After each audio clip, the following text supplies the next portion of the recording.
সম্মানিত দর্শক, আমরা আলোচনা করব কারবালার সংক্ষিপ্ত ইতিহাস নিয়ে। আমরা জানি প্রিয় নবী মুহাম্মদুর রাসূলুল্লাহ সাল্লাল্লাহু আলাইহি ওয়াসাল্লাম হাদিসের মধ্যে ইরশাদ করেছেন, আল খিলাফাতু ফি উম্মতি 30 সানা। প্রিয় নবী বলেন, আমার উম্মতের মাঝে খেলাফত চলমান থাকবে 30 বছর। আল্লাহ রাসূল সাল্লাল্লাহু আলাইহি ওয়াসাল্লাম 11 হিজরিতে ইন্তেকাল করেছেন। পরবর্তীতে 2 বছর 3 মাস হযরত আবু বকর রাদিয়াল্লাহু তাআলা আনহু, পরবর্তীতে 10 বছর 6 মাস হযরত ওমর রাদিয়াল্লাহু তাআলা আনহু এবং 11 বছর 11 মাস হযরত উসমান রাদিয়াল্লাহু তাআলা আনহু। পরবর্তীতে 4 বছর 9 মাস খেলাফতের দায়িত্ব পালন করেছিলেন হযরত আলী রাদিয়াল্লাহু তাআলা আনহু। তার ইন্তেকালের পরে হযরত হাসান রাদিয়াল্লাহু তাআলা আনহু 6 মাস তিনি খেলাফতের দায়িত্ব পালন করেছিলেন। এই 40 হিজরি পর্যন্ত 30 বছরের সময়কালকে প্রিয় নবী সাল্লাল্লাহু আলাইহি ওয়াসাল্লামের ভাষায় খেলাফত বলা হয়। তো হযরত হাসান রাদিয়াল্লাহু তাআলা আনহু 6 মাস পরবর্তীতে হযরত আমিরে মুআবিয়া রাদিয়াল্লাহু তাআলা আনহুর সাথে সন্ধি হয়ে তিনি আমিরে মুআবিয়া রাদিয়াল্লাহু তাআলা আনহুর হাতে বায়াত গ্রহণ করেন এবং পরবর্তীতে মুসলিম উম্মার শাসন কার্য পরিচালনা করেন হযরত আমিরে মুআবিয়া রাদিয়াল্লাহু তাআলা আনহু। হযরত আমিরে মুআবিয়া রাদিয়াল্লাহু তাআলা আনহুর পরবর্তীতে খেলাফতের দায়িত্ব হযরত হাসান রাদিয়াল্লাহু তাআলা আনহুর পালন করার কথা ছিল।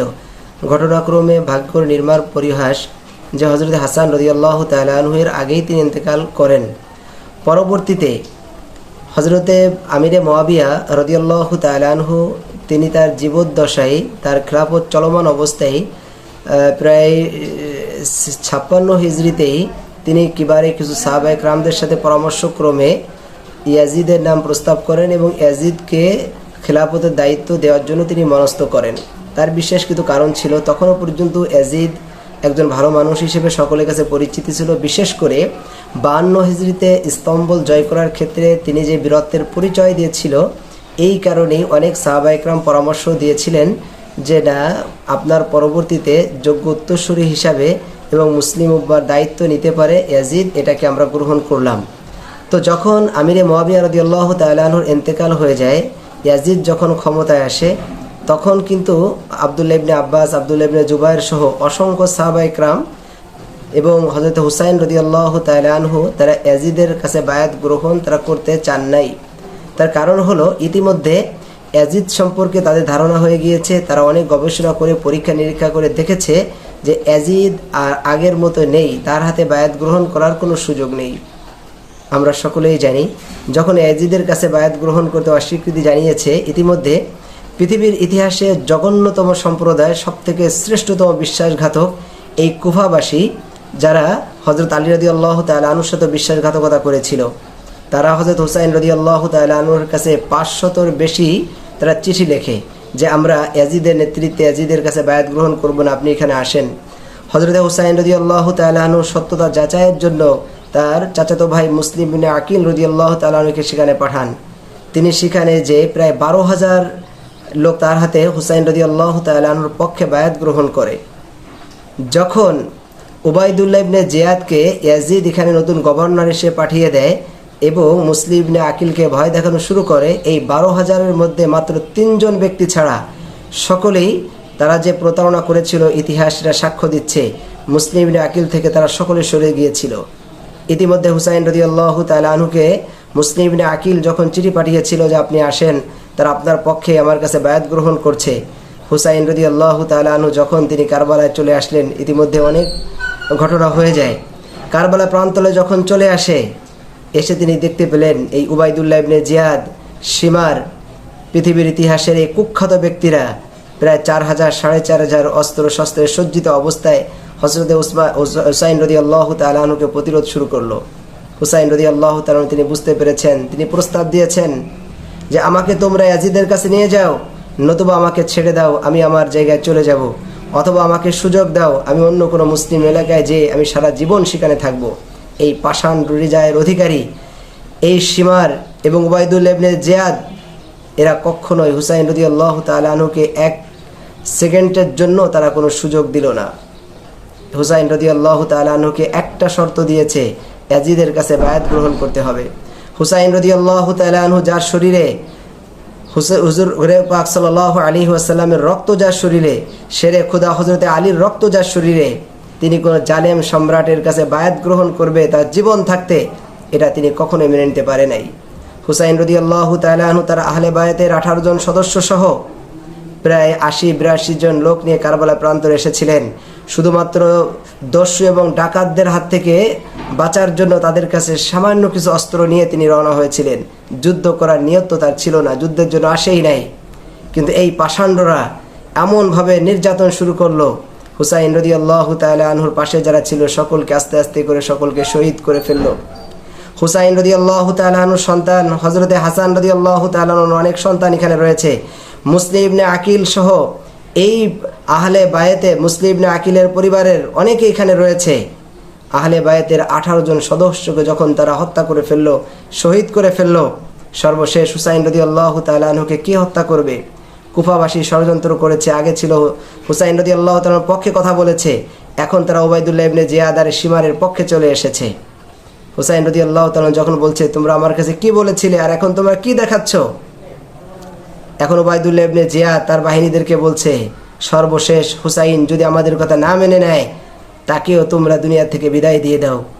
হযরত হুসাইন রাদিয়াল্লাহু তাআলা আনহুর শরীরে কে তরবারি চালাবে, তীরের আঘাত কে করবে, কারো সে সাহস হলো না।